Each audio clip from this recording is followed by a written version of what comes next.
오늘 본문은 마태를 부르시는 것과 금식 논쟁과 두 가지가 나오는데, 마태에게 있어서는 굉장히 참 자기 가슴에 있는 중요한 것을 지금 적고 있는 것입니다. 그것을 우리가 만나게 될 텐데, 그 제목을 영원의 비밀 그렇게 잡았어요. 세상은 거짓인 마귀가 통치하고 있기 때문에 세상의 모든 것은 다 거짓되다. 이게 성경이죠. 그러면 그 거짓에 대해서 우리가 진실할 수 있거나 세상을 거꾸로 살거나 그렇게 되기가 어렵습니다. 아니, 불가능한지 모르겠습니다. 그러나 그 거짓에서 자유할 수는 있어요. 언제? 영혼을 만나면. 자꾸 그 태초 이전에 하나님 안에 내가 있었고, 종말 이후에도 하나님 안에 내가 있습니다. 태초 이전에 있던 나는 하나님과 그냥 하나였어요. 아무런 의식 없이. 이제 종말 이후에는 내가 하나님과 하나 되면 그것은 나의 의식으로, 나의 선택과 나의 고백과 나의 따름으로 하나가 되는 것이고, 또 하나가 아닌 것이라면 하나님과 분리된 상태로, 물론 의식적으로 그렇게 영원하죠. 하나님의 나라는 시간 공간적으로 나뉠 수 없죠. 시공간이 없어지니까. 이 우주 전체가 이제 역사가 끝나면 하나님의 나라가 되죠. 그 하나님의 나라에서 나와 우리됨을 하나님 안에서 누리는 사람들과 또 누리지 못하는, 영원히 단절된, 그렇게 나뉘는 거죠. 그래서 영혼을 만나면 이 나에게 시작과 끝이 있는 나, 이 현상 속에 살아야 되는 나는 그 세계 안에서 거짓되지 않을 수가 없죠.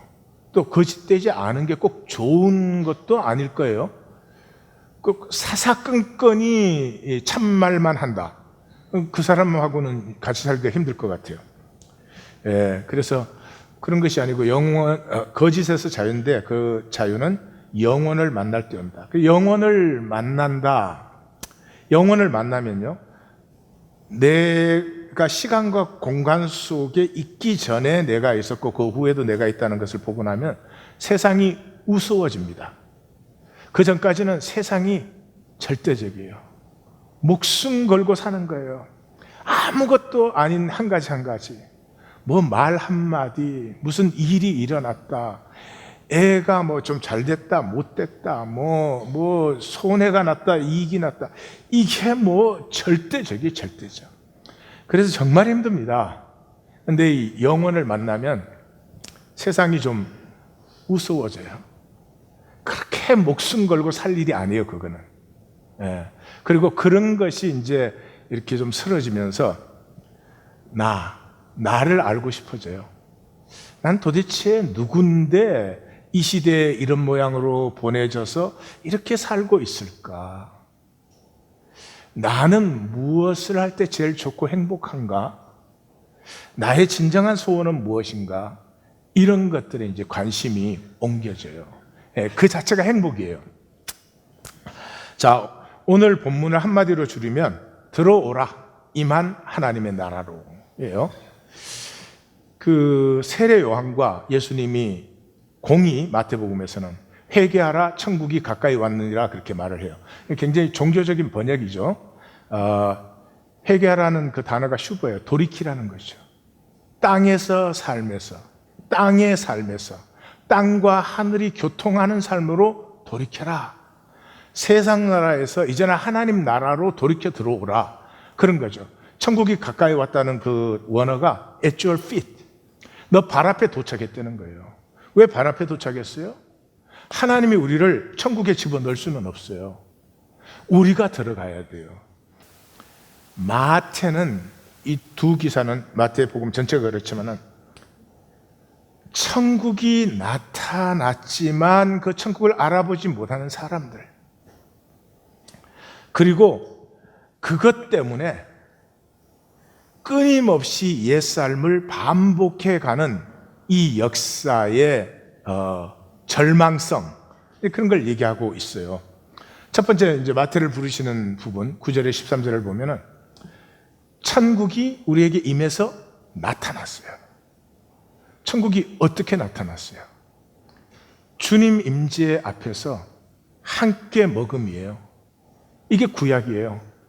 하나님의 백성들이 하나님의 성전에 임재 앞에 모여서 모두가 함께 먹는 잔치였어요. 그래서 성전으로 올라가는 시편을 보면 뭐 노래하라, 춤춰라, 소리쳐라, 모든 악기를 다 동원해라, 그런 말이 나오는 게 잔치 자리로 나아가기 때문에 그래요.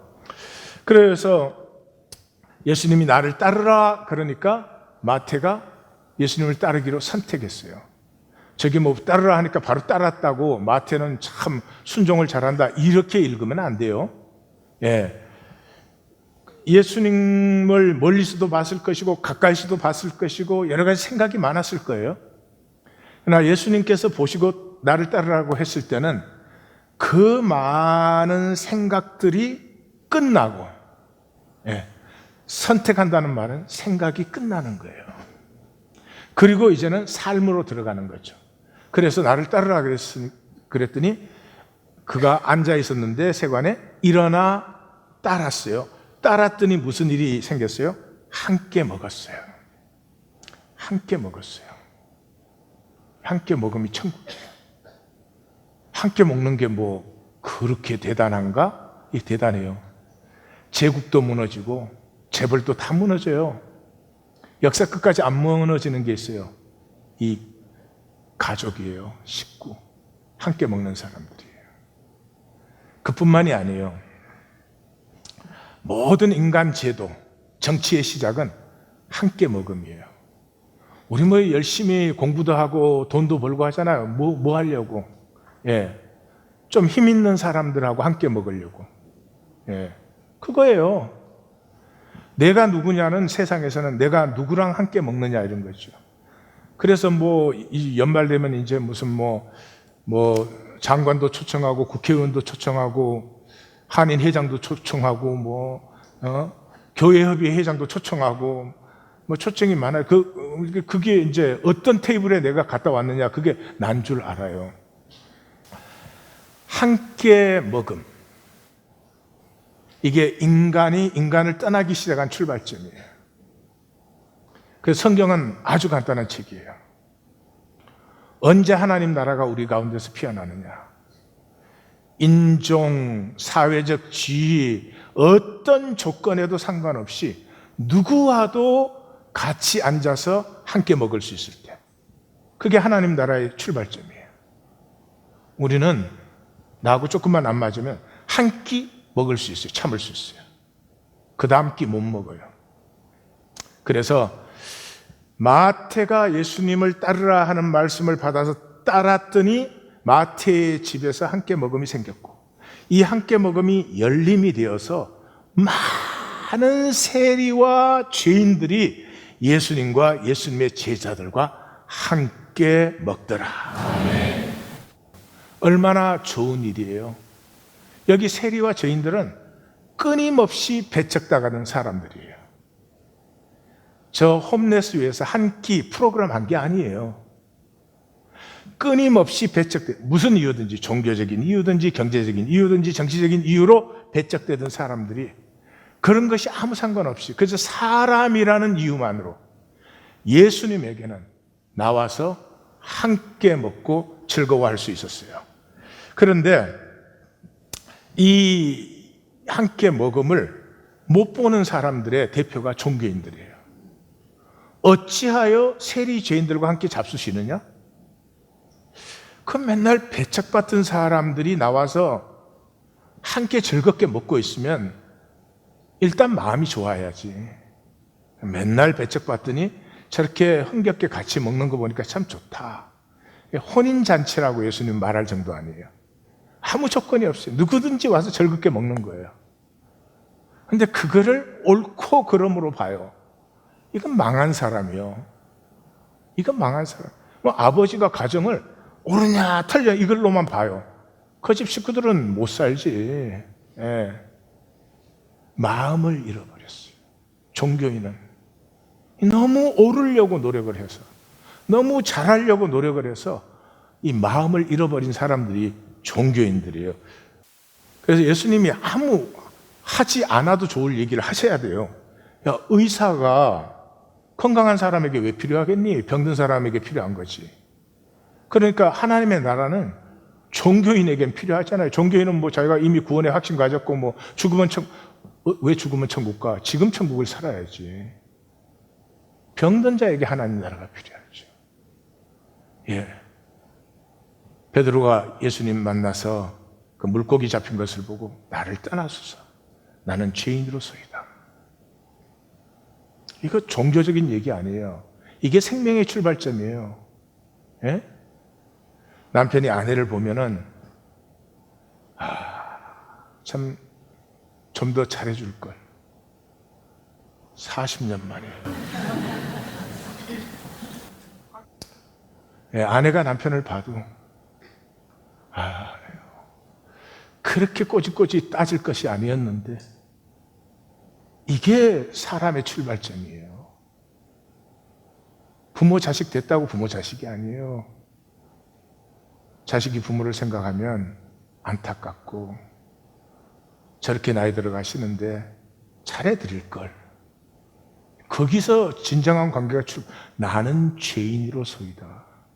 종교에는 이게 없어요. 예. 다 아브라함의 자손이고 뭐. 우리의 문제는 그거죠. 그런데도 우리는 바리새인과 서기관을 더 좋아해요. 우리가 그 시대에 살았다면 바리새인과 서기관 되고 싶겠어요? 세리 되고 싶겠어요? 자식을 기를 때 어느 걸로 기르겠어요? 두말할 것도 없죠. 바리새인과 서기관으로 길러내는 거죠. 우리를 보셔야 돼요. 이게 마태 때 얘기가 아니라 지금 우리의 얘기예요. 그래서 천국이 임했으나 보지 못하는 종교인. 이 복음서에는 말이죠. 예? 집이라는 단어가 굉장히 많이 나와요. 신약 전체에 95번 써졌는데 거의 70번이 마태, 마가, 누가, 공관복음에서 나와요. 그리고 12번이 사도행전에서 나와요. 마태가 예수님 따르고 나서 얼마나 많은 사건들이 있겠어요. 근데 집에서 같이 먹었다. 그거 왜 적어요? 에? 적을 게 없어서? 아니에요. 그게 핵심이에요, 핵심. 두세 사람이 내 이름으로 모인 곳. 그것이 교회라고 그랬어요. 그럼 지금 마태가 무슨 얘기하고 있는지 보이셔야 돼요. 이 복음서에서는 특별히 마태복음은 교회라는 단어를 써요. 에클레시아. 에클레시아는 그냥 모였다는 거예요. 그냥 반상회로 모여도 모인 거고요. 친구끼리 오늘 우리 집에 와서 밥 먹자. 그래서 모였어도 에클레시아의 모임이에요, 그냥. 유대인은 뭐를 썼어요? 에다를 썼어요. 에다. 카하. 히브리로 복음서는 카할, 모임을 썼고, 에다가 이 헬라어로 번역된 게 시네가, 회당이에요. 회당은 종교적 모임이에요. 그러니까 종교적 모임은 종교적 의식이 돼야 돼요. 리추얼. 종교적 리추얼을 하려니까 최소한 10가정이 필요해요. 그게 지금 하나님의 구원의 자리라고 말하는데 마태는 예수님께서는 두세 사람이 내 이름으로 모인 그곳이 내가 임재하는 곳, 하나님의 통치가 임한 하나님의 나라라고 얘기하고 있어요. 지금 혁명이 일어나고 있어요, 혁명이. 거기 모여서 거룩하게 종교의식 한다고 해서 하나님의 임재가 그곳에 있는 것이 아니고 하나님의 생명이 교통하고 피어나는 것이 아니고 두세 사람이 아무런 조건 상관없이 모여서 함께 먹기 시작할 때 먹다가 찬양이 나올 수도 있고 기도가 나올 수도 있고 요즘 음식은 그러기 힘들어요. 가짓수가 많아. 이 다 세상의 계획이요. 그때는 떡과 잔이에요.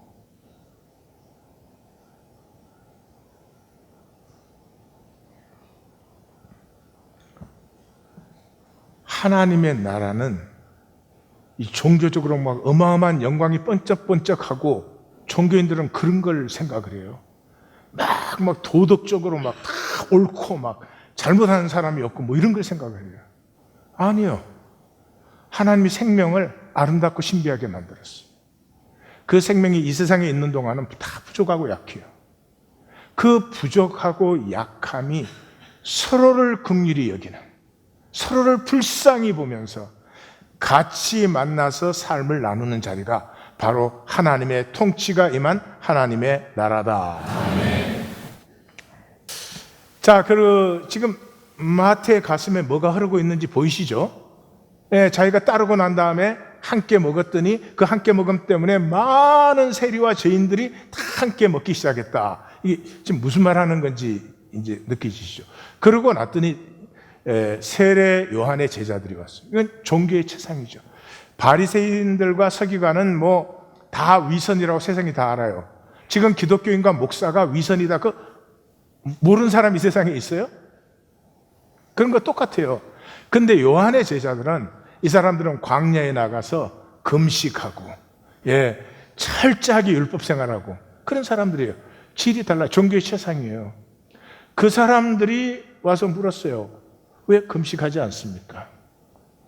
예수님께서 혼인잔치 자리에 어떻게 금식할 수 있니? 그랬어요.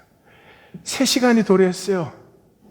죄인이라고 정죄받던 사람들, 세일이라고 배척받던 사람들, 창기라고 버림받은 사람들이 누구든지 내가 사람이라는 이유만으로 대접을 받는, 사람이라는 이유만으로 이 식탁에 참여할 수 있는, 세상에는 그런 식탁 없어요.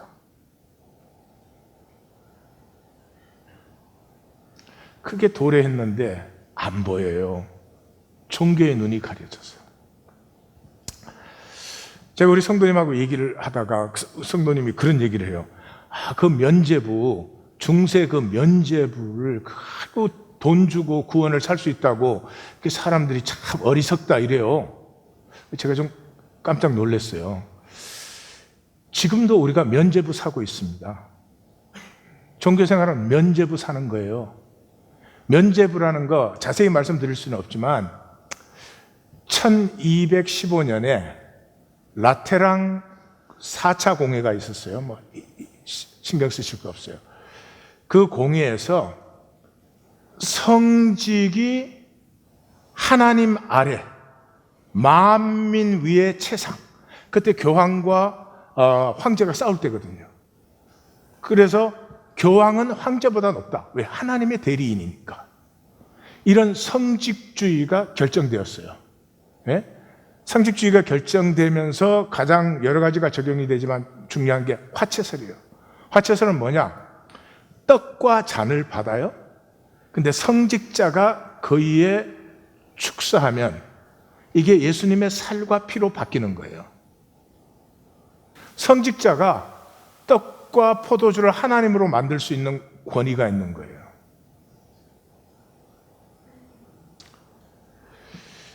이 교회 또는 성직의 권위. 지금 여러분 여기 목사가 사임하면은 제일 먼저 하는 게 뭐예요? 교회가 되기 위해서 다른 성직자가 와야 돼. 성직자 없으면 교회가 아니야. 그러니까 그건 성경하고는 아무 상관없는 교회예요. 성경 그렇게 안 돼 있으니까. 이 성직의 권위. 그 다음에 이제 성도의 교통. 성도의 교통이라고 하는 것은 성경적으로는 우리 모두가 머리 대신 주님으로 한 지체를 하는 건데, 이 중세 시대는 그게 아니고 내가 구원받고 싶은데 난 점수가 20점밖에 없어. 근데 어떤 성자는 참 훌륭하게 살아가지고 2000점 갖고 있어. 그래서 그 성자가 내가 불쌍해가지고 한 100점 이렇게 나한테 줄 수도 있어. 오늘 친교 시간에 복채를 받고,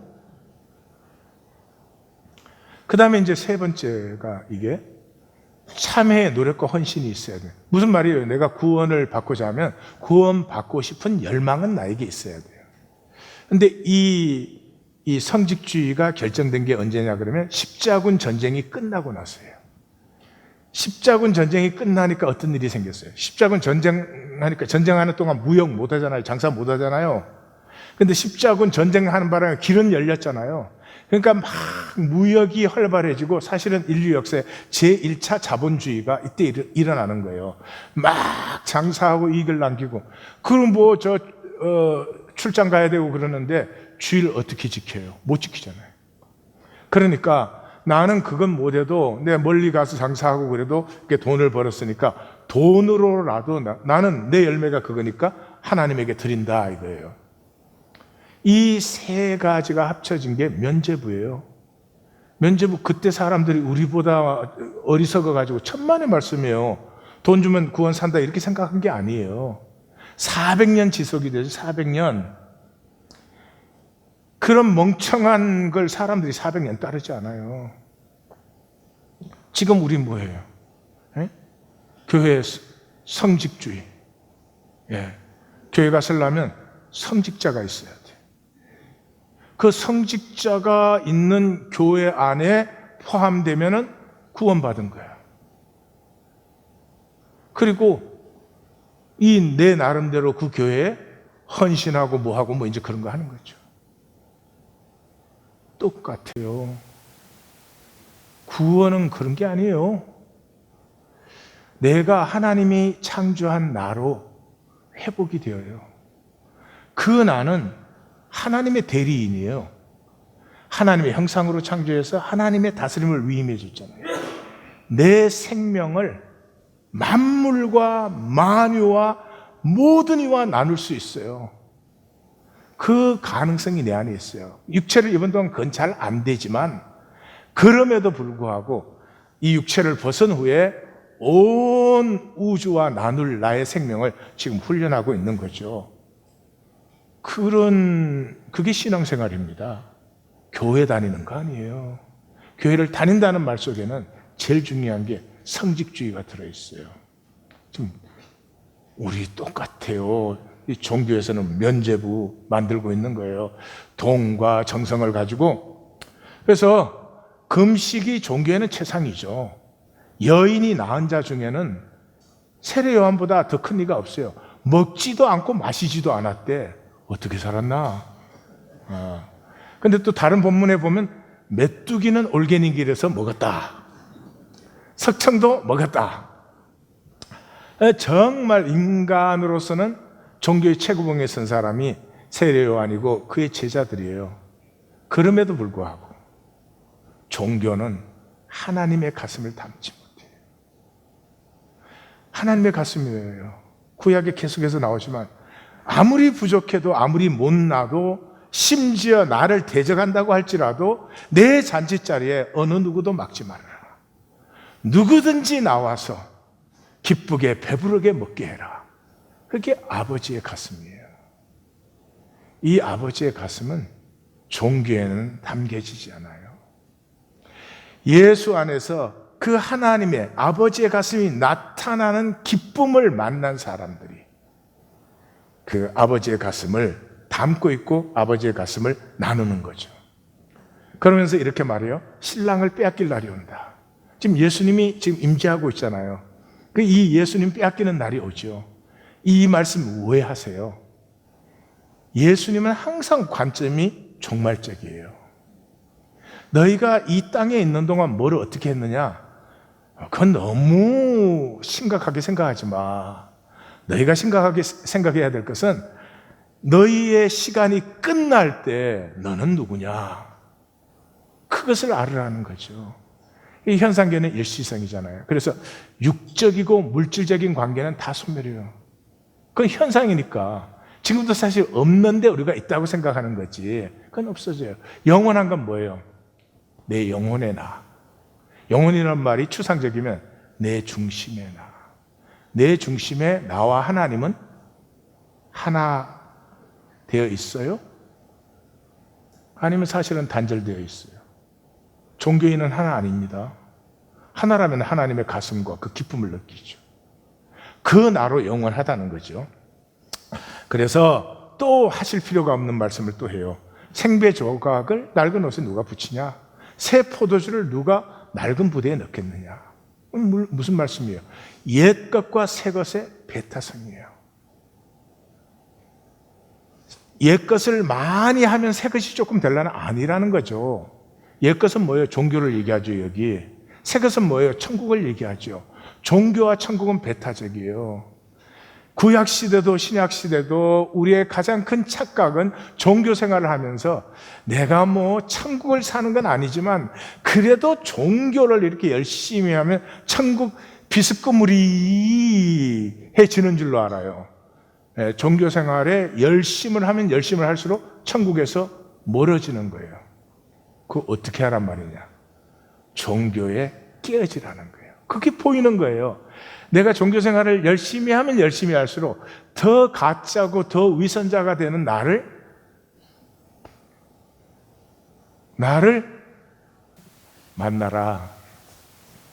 우리 착각은 절대로 여러분 종교 생활을 그래도 나름 이렇게 하는데 나름 하는 만큼 하나님 나라는 내 가슴에 없어요. 잘 보세요. 사랑이 얼마나 있나, 내게 긍휼과 자비가 얼마나 있나 잘 보세요. 그래서 새 포도주는 새 부대에 넣어야 한다. 우리는 둘 다 새 그렇게 했지만은 첫 번째 새는 네오스예요. 시간적인 거예요. 그러니까 새로움이 딱 나타나서는 그건 불변이에요. 그러니까 새 포도주는 뭐를 해요? 복음을 얘기하죠. 새 부대는 뭐예요? 종교를 얘기하죠. 카이노스는 형태적인 것, 진료적인 것 이런 것이에요. 그래서 변하는 거예요. 그래서 말씀은 변함이 없이 끊임없이 새롭지만은 그것을 우리가 어떻게 받아서 우리의 삶에 어떻게 적용하느냐 하면서 끊임없이 새로워져야 되는 파트죠. 우리는 뭐 올해도 똑같은 예배, 내년에 뭐가 또 달라져요? 똑같은 예배. 이 말씀에서 저는 제일 놀란 것이 그거였어요. 우리 역시, 우리 하나님 교회와 나 역시 여전히 새로운 깨우침을 받아요. 그 다음에 옛 삶을 살아버려요.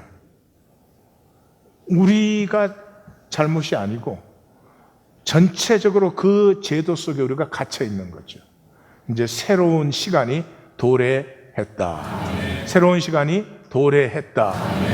거기서 내가 살 수 있지. 제도가 바뀌지 않는데 개인이 혼자서 살 수는 없어요. 자, 이렇게 임한 하나님의 가슴, 그 가슴을 받으면 이 특징은 감사예요. 하나님과 관계는 감사 외에 다른 게 없어요. 구원의 특징은 감사 외에 다른 게 없어요. 은혜 받았으면 기쁨의 열매죠, 감사가. 그러니까 하나님과 관계하는 유일한 길이 감사예요. 우리가 뭐 예배도 하고 찬양도 하고 섬기기도 하고 헌신도 하고 기도도 하잖아요. 근데 그게 감사가 없어. 그럼 그건 아무것도 아니에요. 감사가 없는 예배, 감사가 없는 찬양, 감사가 없는 기도, 응답 안 돼요. 단절된 기도예요. 하나님과 관계 속에 있으면 다른 모든 것 이전에 감사해요. 내 형편이 어떻든 간에 그 나를 자기 앞에 나올 수 있게 하시고 만나주시고 받아주셨다는데 감사가 없을 수 없어요. 중요한 건 감사의 주체가 나 아니에요. 나.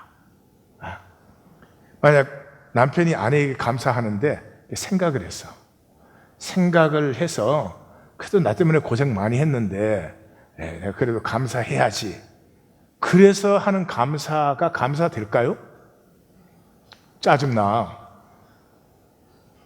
감사의 주체는 당신이에요, 당신.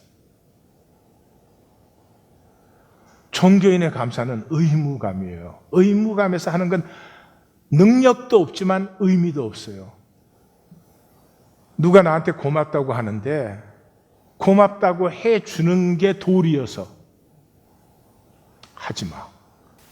감사의 주체는 당신이에요. 내 안에 당신이 있는데 그 당신이 너무 고맙고 귀해. 그래서 성경은 참 멋지게 표현해요. 속사람, 내 안에 있는 그리스도가 속사람이라고 그랬어요. 내 안에 이제 그리스도가 계시는데 그 그리스도 안에 보니까 내가 있어요. 어떤 내가 있어요? 용서받은 내가, 품음받은 내가. 어떻게 감사가 안 피어나요? 그래서 이 감사가 생기예요, 생기. 사람은 흙으로 빚어서 생기를 불어넣어서 사람이 됐거든요. 그래서 감사가 생명 에너지예요, 에너지. 감사하는 부부 사이 에너지 레벨이 이 부부가 이루지 못할 게 없죠. 생수의 강으로 솟아나죠. 생각을 해보세요. 의무로 부부 생활. 그저 남편이니까, 아내니까. 참 불쌍하지 않습니까? 근데 우리가 그러고 싶어요? 아니요. 세상이 우리를 그렇게 만들었어요. 진실을 싹 감춤으로 말미암아. 이 하루야마 시게오라고 하는 의사분이신데, 이분이 의사가 돼서 이제 굉장히 유명한 의사분이세요. 그런데도 치료할 수 있는 병이 20%가 안 된대요. 80% 이상 그냥 못 고치는 거예요. 그래서 이분이 그렇게 성공한 의사인데 동양의학을 다시 연구했어요. 그래서 적은 책이 뇌내 혁명이라는, 뇌 안의 혁명이라고 하는 걸 적었어요. 그래서 우리 몸 안에 이미 모든 것을 방어하고 모든 것을 치유하고 회복할 수 있는 기능이 우리 안에 다 있다는 거예요. 그러니까 약이나 수술로 고치는 거는 그건 아주 미니멈적인 거예요. 우리 몸이 스스로 고치도록 해야지 병을 대부분은 고칠 수 있게 되는 거예요. 이분이 그걸 어디서부터 착상이 됐느냐 그러면 동양에서는 침을 놓잖아요. 근데 침을 놓으면 어떻게 침 맞고 낫느냐 말이에요. 그걸 연구를 해봤더니 침을 맞을 때 그 침이 신경을 자극해서 그 신경이 뇌의 어떤 부분을 자극하는 거예요. 그래서 침을 맞으면서 여러 가지 이제 뇌에서 호르몬이 나오게 했는데 그 중에 대표적인 게 베타 엔돌핀이라는 거예요. 베타 엔돌핀이라는 호르몬이 제일 그 치유의 그 강력한 에너지예요. 이분이 몇 가지 자기 케이스들 적어놨지만 정말 기적 같아요. 이렇게 남편이 아내 버리고 떠났다가 이렇게 이제 암이 걸려가지고 이제 죽게 됐어요. 그런데 암이 걸렸고 3개월밖에 못 사는데 올 때 갈 데 없잖아요. 그래서 이제 돌아왔어요. 근데 그 본부인이 지극정성으로 돌봐주는 거예요. 이분이 그때 느낀 건 더 살아야겠다, 나아야겠다 그런 게 아니에요. 매 순간, 매 터치가 다 감사한 거예요. 내가 그렇게 몹쓸 짓을 했는데 어떻게 나에게 이렇게. 그리고 자식들이 처음에는 배쳐가는데 자식들까지 마음을 돌려갖고 그 아버지를 돌보도록. 그럼 감사가 저절로 피어나요. 근데 3개월밖에 못 산다고 하는 사람이 멀쩡해져 버렸어요. 그 후에도 계속 사랑했는지 난 모르겠어. 그때부터 지겨워져서 이거 왜 안 죽지?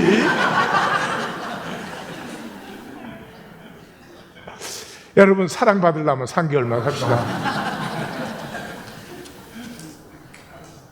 그래서 이 베타 엔돌핀이 기도한다든지 묵상한다든지 칭찬 들을 때 이럴 때 많이 나오는 걸 발견했지만 감사할 때 거의 무제한으로 나옵니다.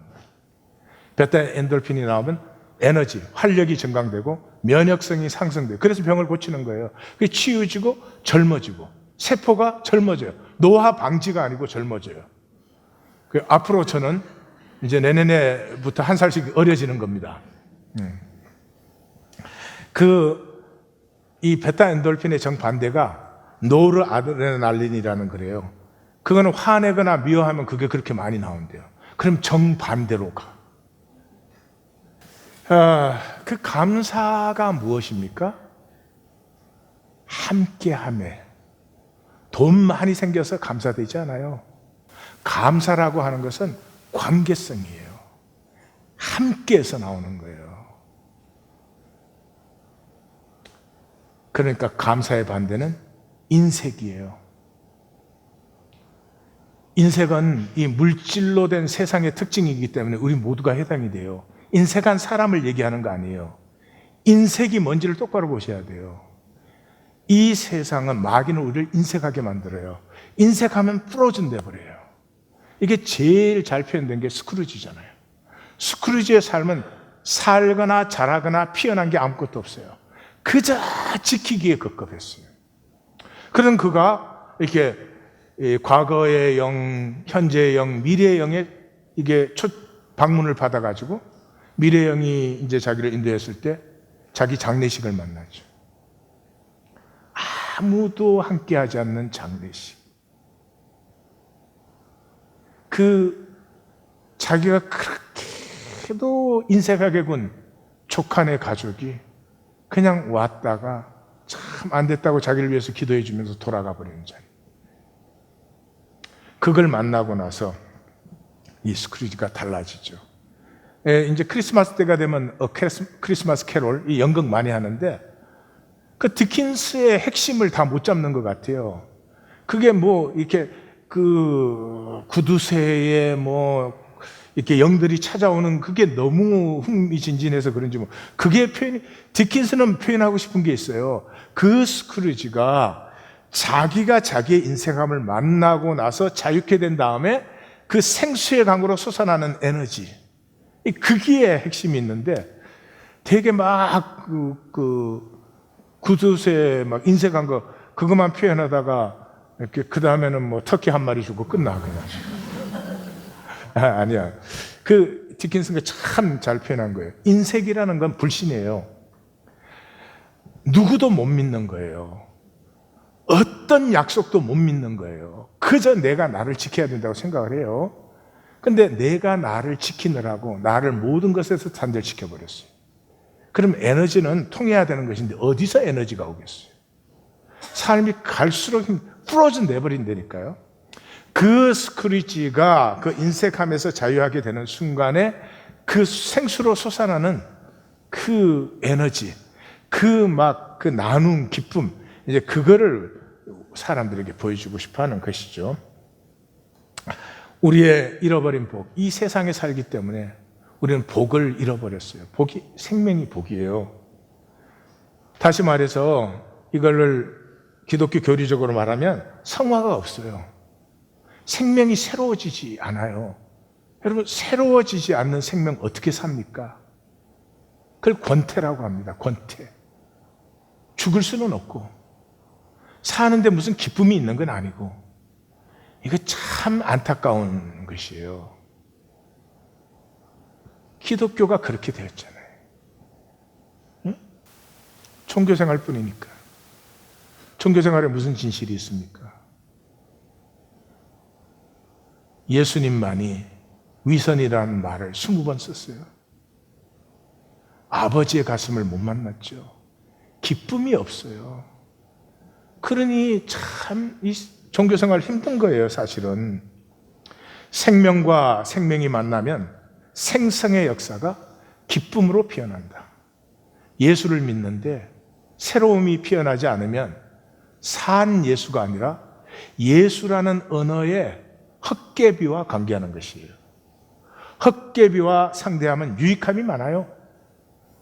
에고가 깨어지지 않아도 되고 변할 필요도 없고 성숙 없이 껍질로 보호하면 되고 행동 없이 생각과 말로만 믿으면 돼요. 그러나 기억하십시오. 기쁨도 없고 에너지도 없어요. 살지를 못해요. 산다는 것은 기쁨과 에너지가 있는 일이에요. 그래서 어려움도 이겨나가는 거예요. 성화는 종교적인 게 아닙니다. 우리가 뭐 종교적인 거룩함이 복의 회복이에요. 하나님은 사람을 복으로 창조하셨잖아요. 자기의 형상을 따라 자기의 모양대로 창조하시고 복을 주셨잖아요. 복되기 때문에 다스리라고 했어요. 아브라함을 불렀어도 어떻게 했어요? 아브라함은 불러서 본토 친척 아비의 집을 떠나라. 그러면서 2절이 너는 복이 될지라. 3절 그러므로 만민이 너로 말미암아 복을 받을지라. 이게 회복되는 게 성화예요. 복 중에 복은 십자가예요. 종교에는 십자가가 저주인 줄 알아요. 복 중에 복이 십자가예요. 예수님을 보세요.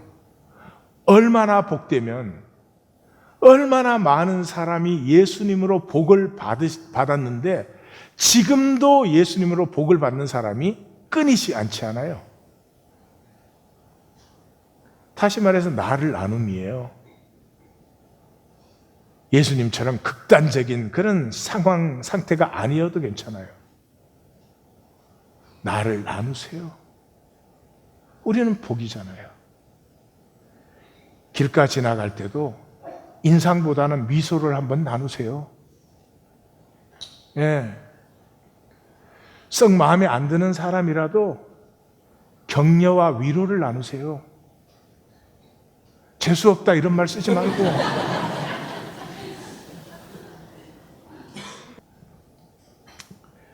그게요, 사실 마음먹는다고 되는 일이 아니고 언제 그렇게 되느냐, 내가 복이고 나 자신을 기쁘게 나누기를 즐거워하는 것은 영원히 느껴져야 돼요. 영원. 이 영원이 느껴지면 마귀의 거짓이 보여요. 이 영원을 느낀다는 게 뭐냐, 그걸 설명할 수는 없어요. 그렇지만은 영원이 느껴지는지는 알 수가 있어요. 왜냐 그러면 영원이 느껴지기 시작하면 세상의 거짓과 그것을 배우고 살아온 나의 추함이 느껴져요. 그러면 소망이 생겨요. 돈 많이 벌었으면 그게 아니에요. 남보다 잘나졌으면 그런 건 관심이 현저하게 줄어들어 버려요. 그리고 어린아이 같아지고 싶어요. 천진스러운 나의 어린 날, 그날을 잃어버린 게 안타까워요. 사람의 아름다움이 피어나기 시작하는 거죠. 그 나의 영원함, 영원한 나, 하나님의 형상으로 창조되었다, 다스림을 위임했다, 뭐 그런 거죠. 그거를 느낄 때 나는 사랑인 것을 알아요. 내가 사랑이에요. 나는 미워하고 싶어 적이 없었어요. 내가 속아서 그랬지. 내가 남을 저주하고 싶어 한 적이 없어요. 마귀에게 속아서 그런 생각하고 그런 말을 하는 거지. 나는 사랑임이 느껴져요. 그때 모든 것이 사실은 하나였구나. 너 따로 있고 나 따로 있지 않아요. 너가 있어서 내가 있는 거예요. 이 하나됨이 느껴지기 시작해요. 그렇게 되면 나 아닌 것의 종로로서 자유해져요. 전에는 나 아닌 나 만들려고, 나 아닌 나의 평생을 종로로 하지, 돈으로 가린나, 힘으로 가린나, 뭘 계급장으로 가린나, 거기에서 자유해져 버려요. 갑자기 꿈을 꾼 것인가? 내가 왜 그렇게 살았지?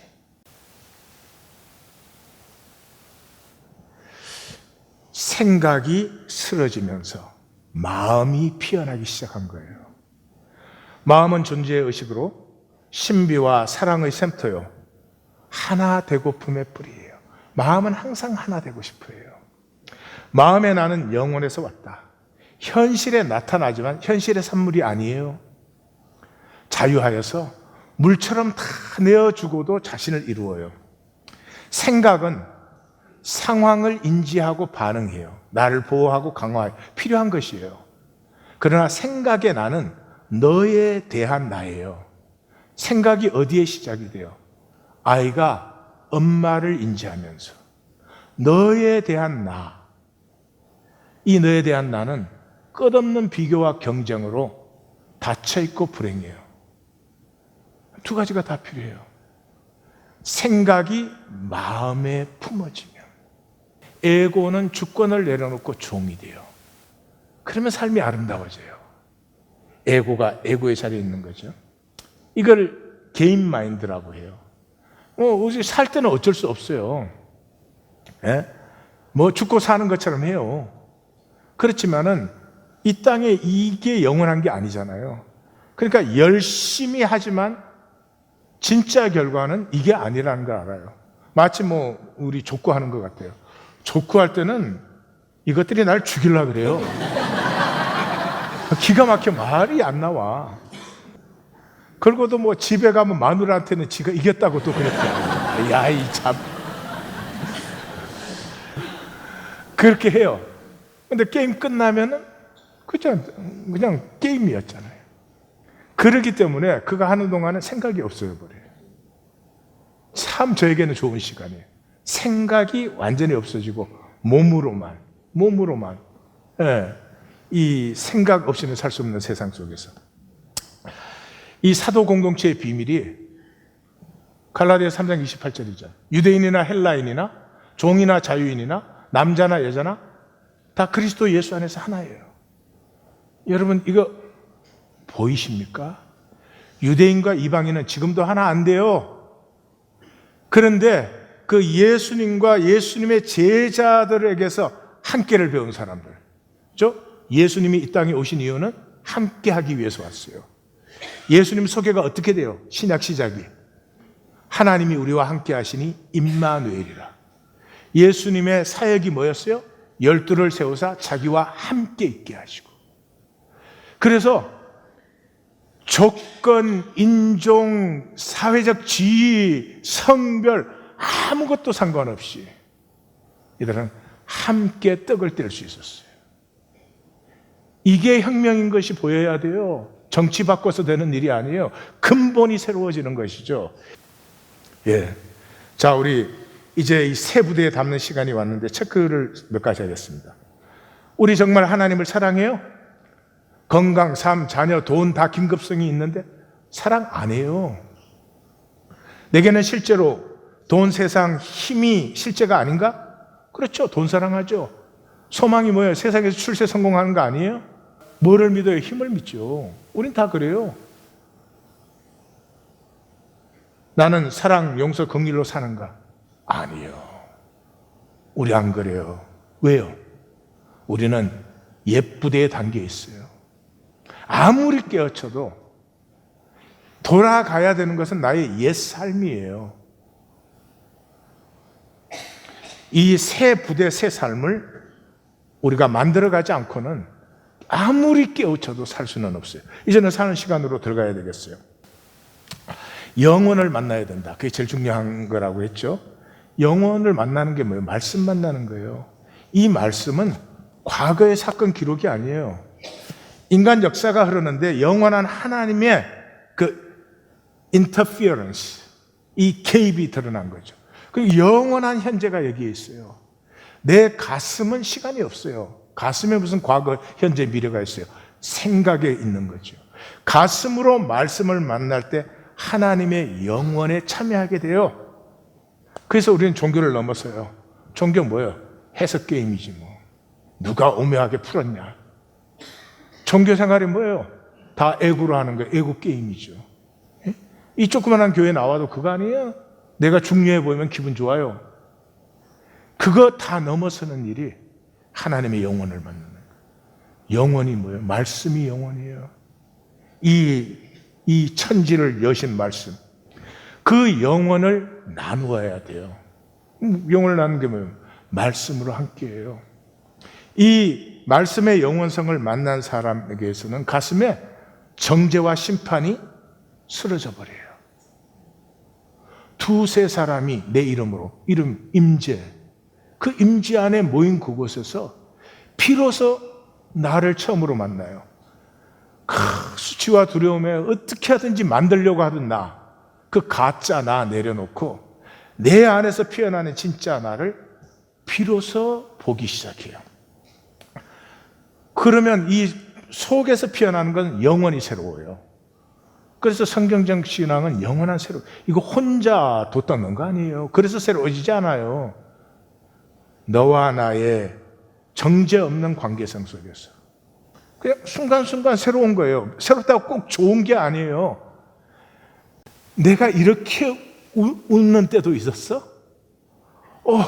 내가 그렇게 가슴 아파하는 할 줄 아는구나. 네? 내 일은 가슴 아파도 남의 일에는 나 왜 이렇게 아픔을 못 느낄까 그랬던 내가 내 일처럼 아픔을 느끼는, 그게 얼마나 기쁜 것인 줄 알아요? 괜찮아. 괜찮으면 거짓될 필요가 없잖아요. 여기서 우리는 가인의 후회를 벗어나요. 평생 가리고 피하고 유리하고 성쌓기, 그래서 자유해져서 하나님을 경험하기 시작해요. 하나님은 직접 경험하는 게 아니잖아요. 직접 경험의 대상이 하나님 직접 만나면 죽어요. 이걸 말씀에 하나님 인격이시고 말씀이 하나님 사랑이잖아요. 자, 이제 우리는 일어나 따릅니다. 수많은 생각들은 이제 끝납니다. 생각이 끝나면 마음이 열립니다. 이제 하나님 교회 예배는 두세 가정이 임재 앞에서 말씀을 나누는 것으로 이게 전환되기 시작할 것입니다. 예수의 가슴이 우리에게 물들어야 돼요. 무슨 의식 때문이 아니고 그냥 먹는데 무슨 목적이 있습니까? 그냥 함께한 자리에서 우리가 예수님 때문에 모였다는 것 때문에 예수님의 말씀이, 예수님이 가슴이 우리에게 물들기 시작해요. 우리의 자녀들 종교 프로그램, 여기 종교 프로그램 해서 뭐 만들어요? 종교인 또 하나 만드는 거죠. 이제는 그런 것은 끝났습니다. 두세 가정이 함께 모여서 정죄 없이 서로를 위로하고 격려해주고 축복함으로 함께하는 그 자리에서 자라는 아이들은 그냥 영원 자체를 만나면서 자라는 것이죠.